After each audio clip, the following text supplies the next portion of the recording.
The missing staircase between the ground and first floor didn't slow down the plastering upstairs, and the fit out continues, especially in the kitchen where I've installed the last kitchen appliance. This is an induction stovetop which has been completely recessed into the countertop so that we have a flat surface that we assume will be easier to clean.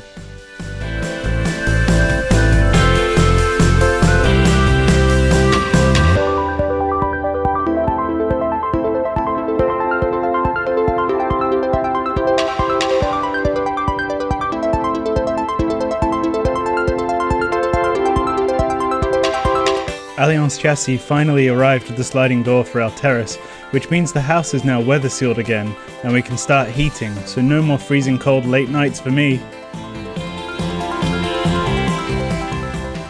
The sliding door consists of 3 panels, all of which can move so we can decide which way to open the door. We initially wanted folding doors, but the cost was too high, and ultimately this solution works best as we don't have that much space.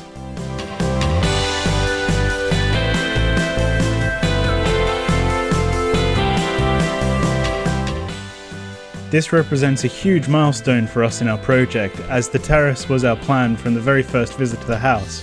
It's just one of many milestones lately, and while the chassis was being installed, we've also had our carpenters and joiners back to install a new staircase on the ground and first floor, sand and varnish our old floorboards, and reinstall the balustrade, along with a few new bits for the top floor.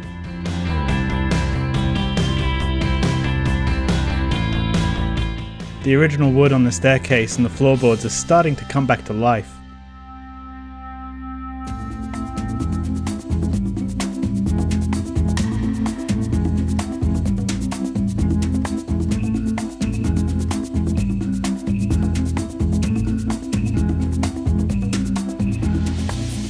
With our lease on the old apartment running out, our priority is to make as much of the house habitable as possible.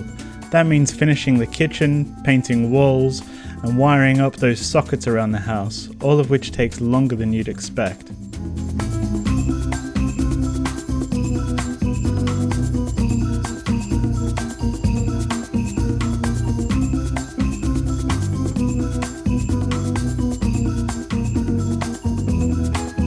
As long as half an hour for some.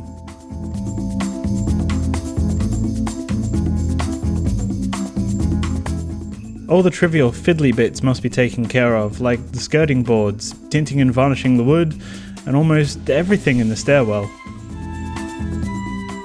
At least the plastering is almost finished there, but it's a difficult space to plaster and paint, so that takes quite a bit of time.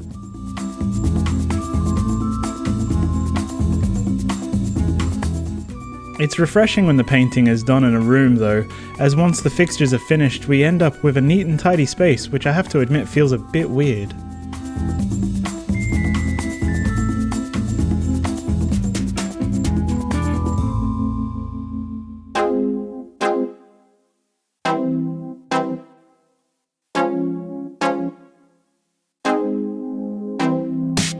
You can only appreciate how much space you have in your house until you fill it up with all of your belongings.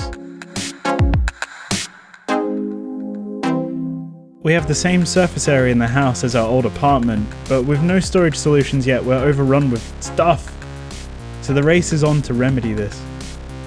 Aline is still fitting out the kitchen, while ignoring the stain left on the countertop by the cleaning company that came before we moved in. Aline is still fitting out the kitchen, but has called for some backup as there's just too many drawers. This is where we've saved a huge amount of money, as a fitted kitchen with this many elements would have cost a fortune in labour, so thank you all for your help.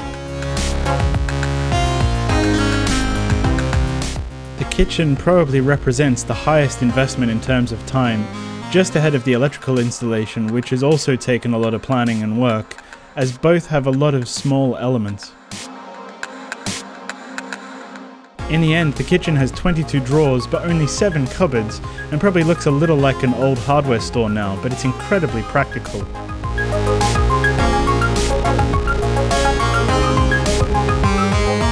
Some things are coming later than we'd like our glazer who has finally come to install the internal glass in the kitchen and bathroom. And then there's the ground floor, which we'll have to save until next time. So let us know what you think in the comments below, and we'll see you soon.